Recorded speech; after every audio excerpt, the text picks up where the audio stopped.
back to The Price of Business. I'm your host, Kevin Price, talking to you about you and your business. My good friend Tony Powers, he comes on. We get him periodically. I'd love to be able to get him more. He's busy. I get to do his show as well out there in the Georgia area and the Carolinas. You can check him out over there at italkus.com, and love doing his show. Love having him on mine. We never know exactly what we're going to talk about until we get on. So I can always kind of hear through the headphones a little bit of discomfort on your end, and you can probably hear it on my end when I'm on your show because we really don't know what we're going to say. But I thought what we'd talk about, Tony, was the Senate poised again for another nuclear battle over nominees. You know, here's my question for you. If they're going to threaten to go nuclear, isn't that the same as being nuclear? Well, yeah, it is. It's basically the same thing. But I think Harry Reid is making a big mistake here because how are they going to feel? How are the Democrats going to feel when we have a Republican in the White House and we have Republican control over the Senate next year? Because it looks like that's probably going to happen after this Obamacare debacle. So I think that's a big mistake, and I think Republicans should just call his bluff. Yeah, I think so. We'll just change the guard when we change the Senate. The problem is I don't ever see. And by the way, for the audience, what I mean by going nuclear is that right now there's 60 votes required for closure of anything in the Senate. And so what that means is that a minority can hold things up and because they believe it needs to be held up. It was in there by design by the Constitution. I think originally it was like 70 votes were required, and they've slowly chipped away at it over time. And this is one of the ways, because we have a republic and not a mob rule. We have a republic and not really a democracy. And what the founders gave us is that the minority needed to be protected, not just the majority. And that was what the filibuster was for. And so what they're talking about is having a vote to reduce the number of votes required for the filibuster. And it seems to me that that would be something you could filibuster. But apparently, the way they have it set up, you don't have to. That isn't subject to filibuster, which I think is kind of one of those things that the founders may have missed on, or somewhere along the way they figured out how to remove that. I don't know how that happened, but that's what we're talking about going nuclear. And now they're saying we're not going to let you have that filibuster option if you guys keep on holding up the process, which means that essentially the Republicans don't have that option anyway if he keeps on threatening this. Well, all he's talking about here is changing the rules of the Senate to make it easier for Democrats to get through President Obama's liberal nominees for the federal circuit court. And this is not even needed at this time. There are not any real vacancies on that court.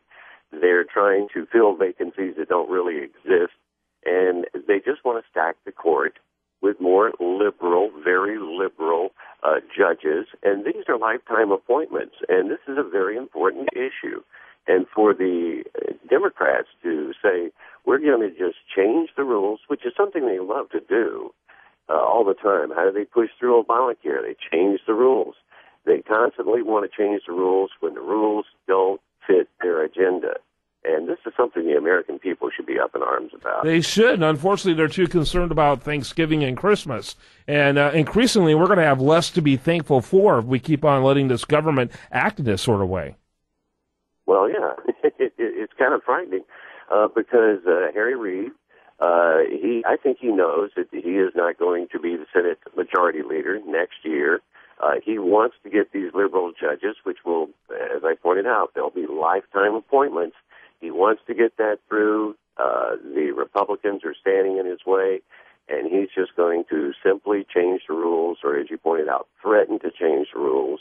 And you'll have Republicans probably caving in and saying, oh, well, we don't want this rule changed, so let's just go along to get along, which is absolutely the wrong thing to do. They need to stand tall. They need to reach out to the American people, let them know what Harry Reid is doing, and try to talk above the mainstream media, which is basically ignoring this issue. But it is an important issue. And when they acquiesce for all substantive purposes, the rule changes. It already changes without a vote even being required. And that's just it. They need to get in the habit of votes being required for anything because they become referendum issues in the campaign itself. Talking a little bit about, your optimism about 2014, I share that optimism, although I also believed in 2012 the Republicans would win a Senate majority, because for every one for every one Republican up for re-election, there are two Democrats up for re-election. You talk about a situation where everything looked extremely good for a Republican to win, but somehow we figured out how not to do that. 2014 is another good year for Republicans, not as good as 12 in terms of numbers of the demographics of who's up. It's 1.5 Democrats for every Republican up for re-election. That's still darn good. But I got to tell you, this president is in far worse shape now, obviously, than he was in 2012. And in fact, his numbers are comparable to people like, in fact, worse than George H.W. Bush, worse than George W. Bush. In fact, he's only hovering a little bit above Nixon. And so I'm thinking that this guy could be in pretty tough shape going in there. It could be a slaughter in both houses. Oh, yeah, but, Republicans do have the uncanny ability to snatch defeat from the jaws of victory. Yeah. So we have to make sure that we keep Republicans honest, keep them on message for the next year. There is a battle going on within the Republican Party between the establishment of the party and the more conservative wing of the party. So that you may see that play out in some states, like in South Carolina with Lindsey Graham, and in Kentucky with Mitch McConnell, and other states where you have rhinos running. And so you may see primary battles, but that may bode well for the party because I think if we lose some of these rhinos in the primaries, that will energize the base going into the general election in 2014. And as long as Obamacare keeps rolling out the way it is, and I see no reason that it might change, we're going to continue to see these cancellation notices going out. We're going to see people who get their insurance through their employer losing their insurance. It could be as many as 100 million. This has been a death blow to the Democratic Party.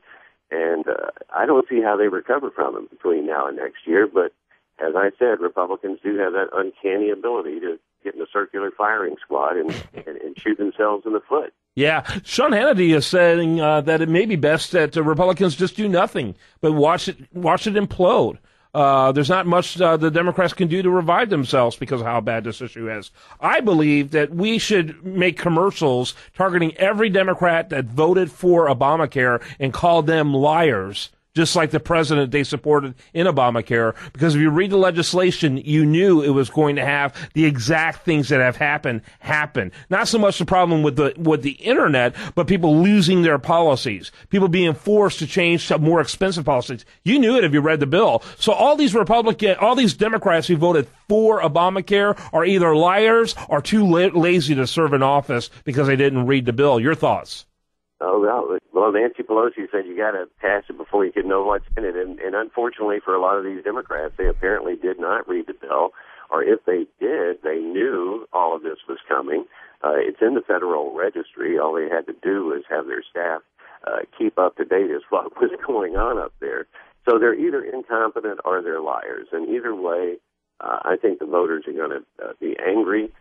Obviously, this is going to hurt the economy, not just through health care, but through job losses, through lack of productivity. This is a lot bigger than just health care, and I think that's why you see the anger in the president's poll numbers going into the tank. And when you hear these Democrats say, well, the president, sure, his poll numbers are bad, but they're not as bad as Congress. Well, when you dig into those polls, you find out it's not just Congress that people are angry at. It's mostly Democrats in Congress. Yeah. And these Democrats are Mary Landrieu in Louisiana, and we could talk about them all over the country. They're in serious trouble, and we just need to, as you point out, keep the heat on. They all said, if you like it, you can keep it themselves. There's plenty of tape of that. So just keep playing that between now and 2014. And I think the people are finally waking up and seeing that this socialist agenda is not good for the country. It's not good for them as individuals. Tony Powers is with italkus.com. He's nationally through there. Also has a great show that you're going to want to check on while you're there. He is there into Georgia and the Carolinas area, but he is all over the place. Love what you do. Last final thoughts. What's going on in terms of your listeners? What's the hot topic before I let you go?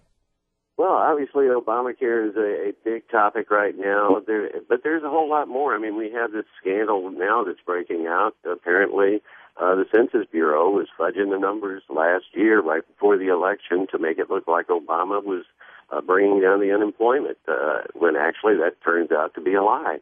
We knew it then, but of course the mainstream media would not, they all said we're silly, this is a conspiracy theory. Well, it turns out it could be more government workers doing their best to keep their big government guys in power. Incredible. Hey, Tony Powers, thanks for everything you do. italkus.com, and I look forward to being on your show again here soon, and keep up the great work.